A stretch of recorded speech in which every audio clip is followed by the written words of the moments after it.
blew people's mind. So think movies like Inception, or games, just games like Homer mentioned, and like Amnesia, and then we started looking upon games that were successful this past couple years, and like many of us, most of us know, shooters have been doing very well, especially with Modern Warfare and Battlefield and all that. And so that led us to decide, okay, let's do a first-person type game. And rather than basing it a lot on war, we figured a lot of games out there really impact a lot of people. So it's the reason why RPGs do so successfully, because they really capture the player's attention, really engulf them in their whole world, and make them their whole story, make them believe the whole story.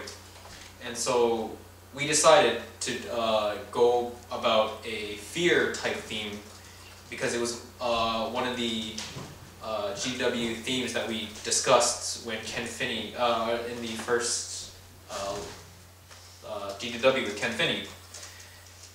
And from there on, that's how we pretty much came up with our game, and our high concept, which is a 3D fear-filled interactive survival experience, aims to really make the player feel like they're in the game, leave an impact, and at the same time provide some sort of fun and challenge and a unique type of gameplay that isn't seen very often.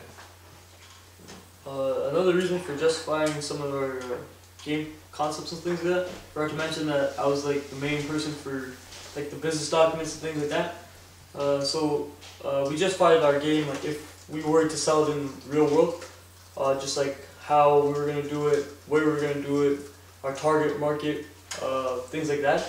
And we just kind of once we got our game idea, we made concepts around that.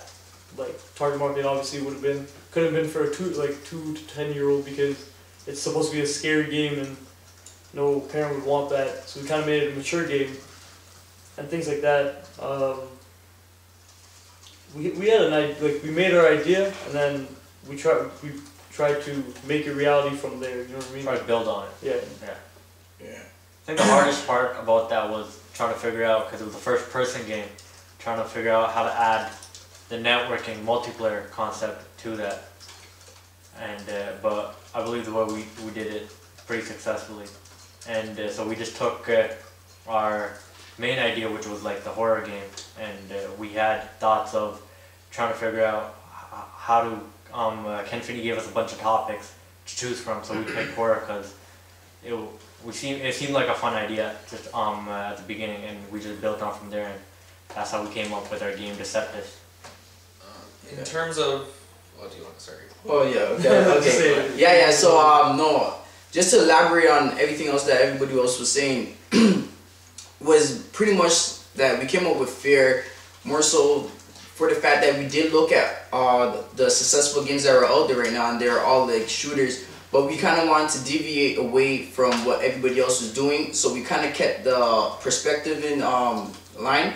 But instead of like promoting adrenaline, which is an easy emotion to emote through humans, since we're kind of primitive, we figured it would be harder to try immerse a player into fear, and it was our way of kind of like trying to push the medium forward at the same time. And so that was pretty much kind of our core concept behind that. And also like Omar was saying, that he was looking at the business concept, and we were also looking at it as an online game that you could sell, distribute like through the PSN or the XBLA. So pretty much a lot of games on there are very smaller, so they're able to do a lot more risk because there's not so much finances involved as a AAA console game will be. And this is our way of kind of making it our game as art. That's pretty good. Well, in terms of the decisions we've made during the developing of the game, in terms of mechanics, what we had originally brainstormed was because our game isn't based on some gameplay as much as it is the story.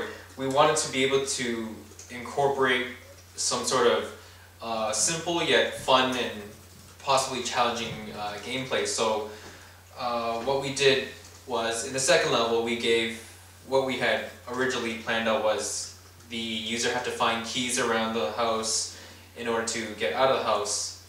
And from there, we also attempted, we gave a timer because ours would be too easy.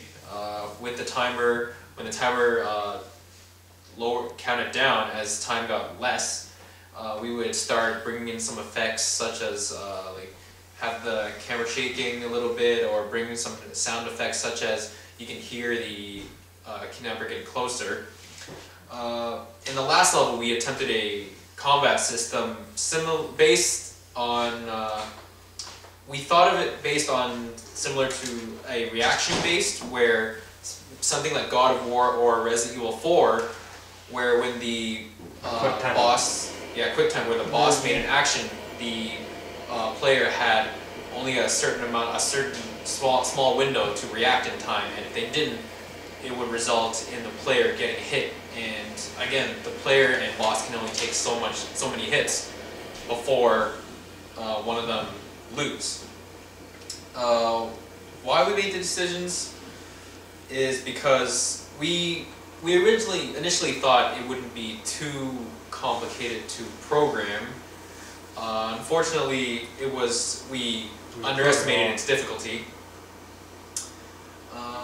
Again, we wanted to base more of our game on experience, and environment exploration. So we really focused more of our time on designing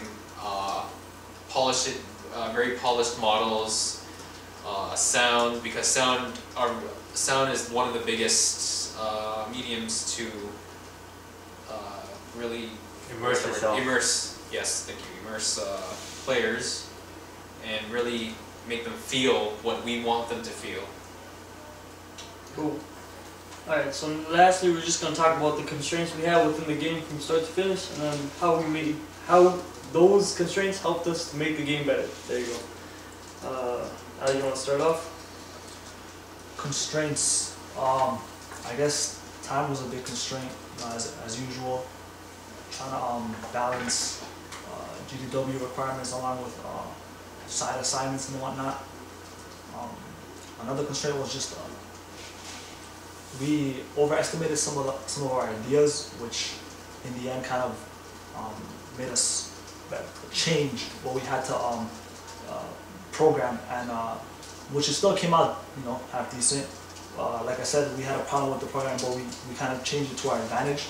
That's how we made our game better. We had a problem with the way the character moved, but at the end we decided to work with it because it kind of fit the theme of our entire game. So we kind of took our constraints and turned them into positives. That was one way we did that.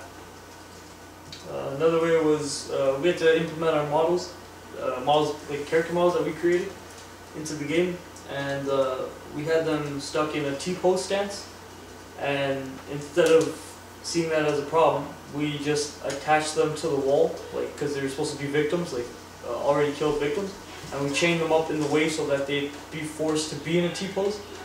So so it would look realistic rather than them just standing there for no reason. We give them a story pretty much. Is there any other constraints? Yeah, another big constraint I would actually say is just some of our abilities in either programming or drawing, and probably just kind of the way our team is balanced, because we have only a few programmers while we have many designers and and modelers and stuff like that. So that would kind of be a constraint. So we kind of have to work against ourselves to try to produce a well-produced game. Besides that, again, like Ali said, time was definitely a constraint, and especially just coming in to the industry and making games for our first time, like, we're not really too comfortable with how much time we really do have with what we could do, because we figure, like,